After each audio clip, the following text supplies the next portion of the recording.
Vous regardez le Journal de l'Afrique sur France 24, bienvenue, ravi de vous retrouver. À la une, les faux masques ont la cote au Bénin, les vrais sont obligatoires contre la propagation du Covid-19. Les autorités ont décidé de mettre leur nez dans ce commerce lucratif. Reportage à suivre. Des masques obligatoires aussi au Maroc, produits par millions chaque jour. Très tôt, le royaume a pris les devants. Les résultats semblent être au rendez-vous. 165 décès recensés. Reportage dans cette édition. Le Covid-19 qui menace les fonds envoyés par les diasporas. Une manne colossale, indispensable pour de nombreuses familles. Les députés français en appellent au ministre de l'économie. Siracila est l'une d'entre elles. Elle est l'invitée du Journal de l'Afrique. Pour minimiser la propagation du Covid-19, le Bénin n'a pas choisi le confinement. Pour son président, Patrice Talon, le pays n'en a pas les moyens. En revanche, le masque a été rendu obligatoire. Beaucoup y voient l'opportunité de gagner de l'argent, quitte à vendre des équipements qui ne sont pas aux normes. À Cotonou, reportage d'Emmanuel Sodji et Raphaël Talley. C'est une aubaine pour l'économie informelle. Les masques sont obligatoires dans tout le Bénin et leur vente explose. Car les stocks de protection faciale, subventionnés par les autorités sanitaires et vendus dans les pharmacies de la capitale économique, sont insuffisants. On nous les livre par quantité de 500.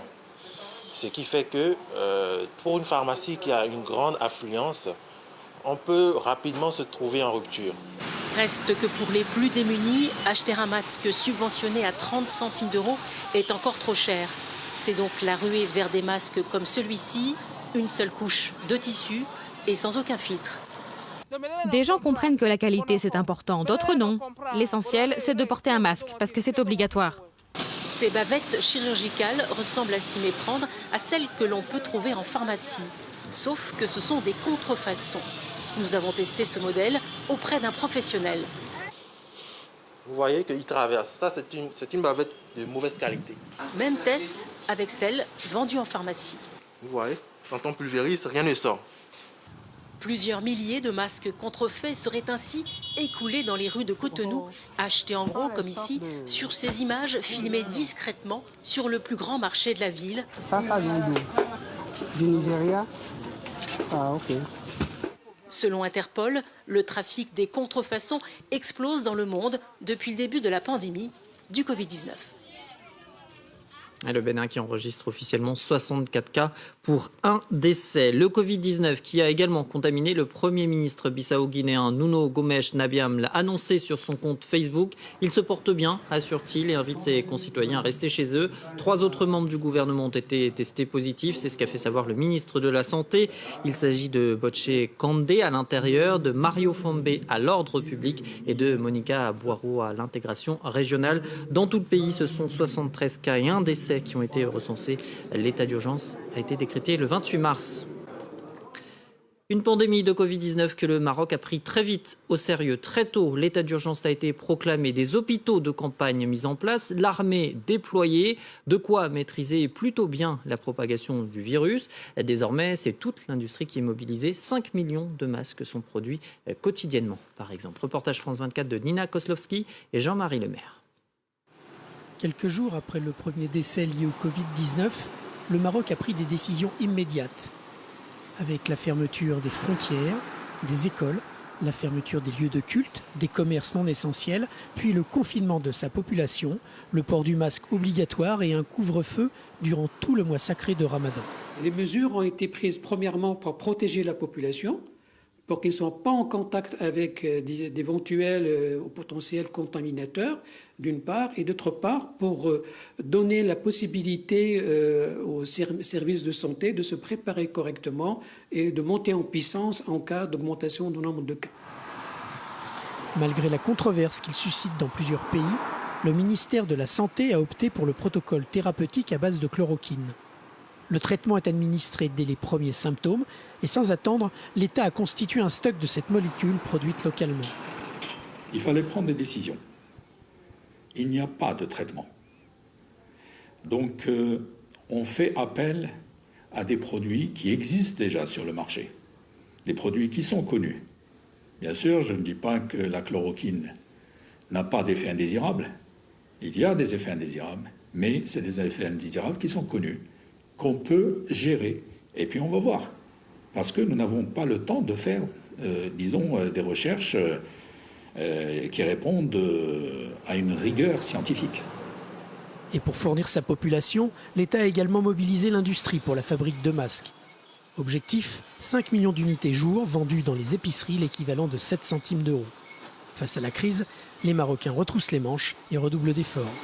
Ils sont confinés ici, ils dorment ici 24 heures sur 24 et ils mettent leur vie, leur effort pour réussir. Et chaque jour, ils sont en train d'innover la meilleure méthode pour qu'on puisse produire encore plus.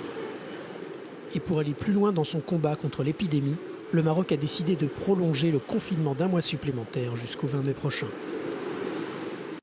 Cette inquiétude à présent, elle émane de la Banque mondiale. Elle redoute une baisse historique des transferts d'argent des diasporas vers leur pays d'origine en raison du Covid-19. Moins 20% en 2020 à l'échelle mondiale pour atteindre 445 milliards de dollars. Pour l'Afrique subsaharienne, par exemple, ce recul devrait s'établir à 23,1% cette année. Conséquence, l'inquiétude grandit au sein des expatriés qui craignent de ne plus pouvoir assurer ce soutien financier régulier à leurs proches. Une inquiétude exprimée par notre invité, Sira Silla, députée LREM de Seine-Maritime. Bonsoir, merci d'avoir accepté l'invitation de France 24. Vous avez, avec plusieurs de vos collègues, adressé une lettre au ministre de l'économie, Bruno Le Maire, appelant à une défiscalisation de ces transferts d'argent. Alors avant d'entrer dans le détail du dispositif, est-ce que vous avez reçu une réponse de Bercy ?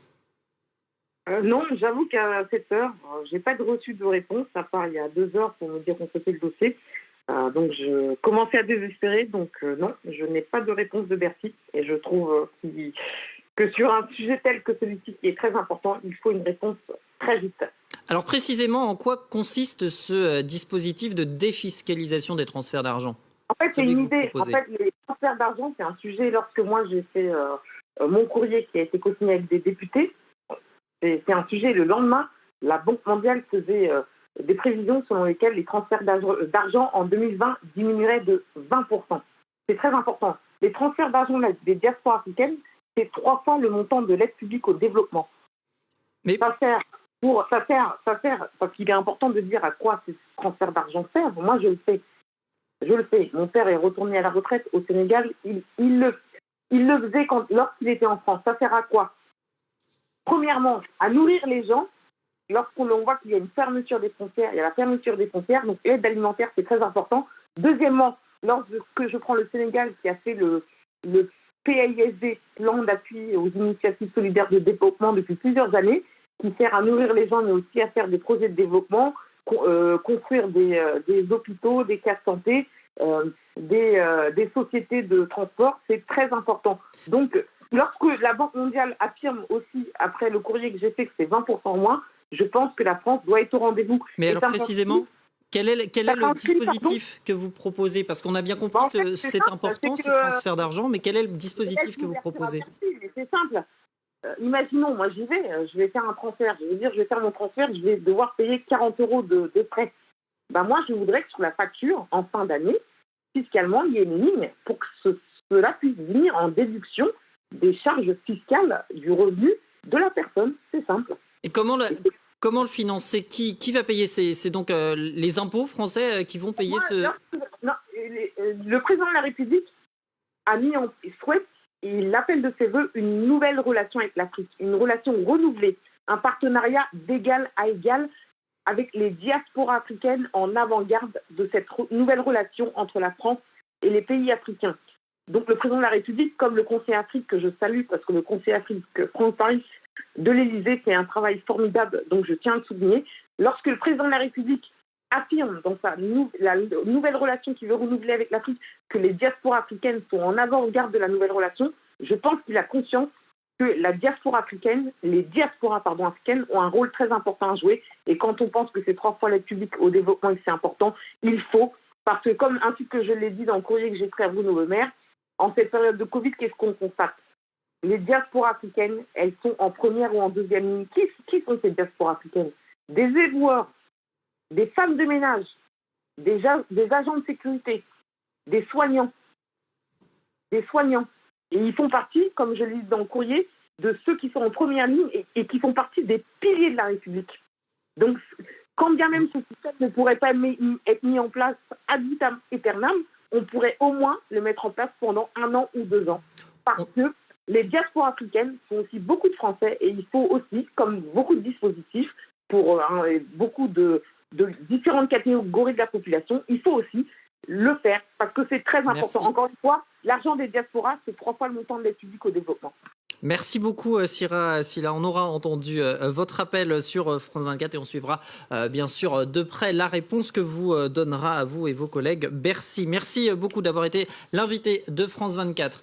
Également dans l'actualité du continent, cette prise de distance de la Côte d'Ivoire avec la Cour africaine des droits de l'homme. Elle en reste membre, mais ne reconnaît plus sa compétence. Conséquence, toute ONG ou toute personne privée ne pourra donc plus la saisir directement. La raison invoquée par Abidjan, des agissements intolérables, je cite, de la juridiction. Une juridiction qui, la semaine dernière, avait ordonné à la justice ivoirienne de suspendre les procédures à l'encontre de Guillaume Soro, l'ancien Premier ministre candidat à la présidentielle de 2020 cette année, visé par un mandat d'arrêt international pour tentative d'insurrection.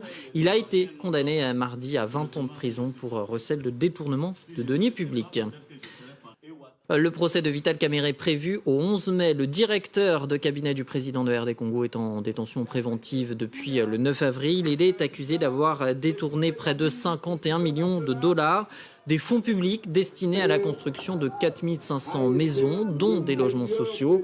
Un des projets du programme des 100 jours mis en place par Félix Tshisekedi à son arrivée au pouvoir. 2 autres personnes sont appelées à comparaître, Jeannot Mouimba, chargé de l'import-export à la présidence, et le Libanais Jamal Sami, propriétaire des 2 sociétés qui devaient livrer les habitations en question. Ces images à présent en provenance du Mali. Les flammes ont ravagé mardi Faladier, l'un des plus grands camps de déplacés de Bamako. Des abris de fortune au sud de la capitale où sont réfugiés 1 millier de personnes, en très large majorité des Peuls. Elles fuient les violences djihadistes et intercommunautaires du centre du pays. Pas de pertes humaines selon les autorités, mais des occupants affirment avoir extrait au moins 7 corps sans vie. Le gouvernement malien a indiqué que les sinistrés seront relogés sur un autre site. Fin de cette édition. Merci aux équipes en régie, en rédaction qui, malgré cette période, continuent à vous informer. Prenez soin de vous et restez avec nous sur France 24 et France24.com.